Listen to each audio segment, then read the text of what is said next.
Habari mbaya kwa Watanzania na Afrika kwa ujumla, lakini pia dunia, ni taarifa za kuhusu kifo cha aliyekuwa mshereheshaji lakini pia mchekeshaji Emmanuel Matias maarufu kama MC Pilipili.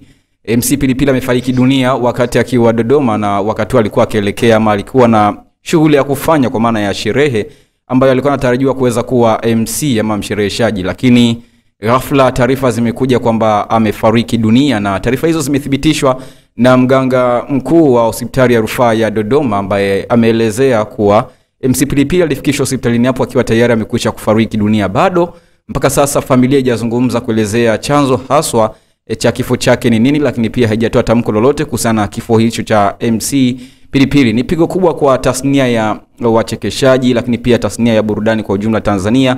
Na sivyo tu, utakumbuka kwamba MC Pilipili amewahi kuwa ni mtangazaji pia katika radios, lakini pia alikuwa akishiriki katika majukwaa mbalimbali ama maonyesho mbalimbali ya vichekesho, kipo ni pamoja na Churchill ambayo ilikuwa ikifanyika pale Kenya, na amekuwa ni mwanga kwa wachekeshaji wengi ambao mpaka sasa tunawaona wakiwa na majina lakini pia wakiendelea kufanya kazi zao katika mwamvuli huo wa uchekeshaji. Amekuwa ni moja kati ya wachekeshaji wa mwanzo kabisa ambao walichonga njia na kutengeneza njia ya comedy ama uchekeshaji, haswa kuzungumzia uchekeshaji wa kwenye majukwaa kwa maana ya stand up comedy.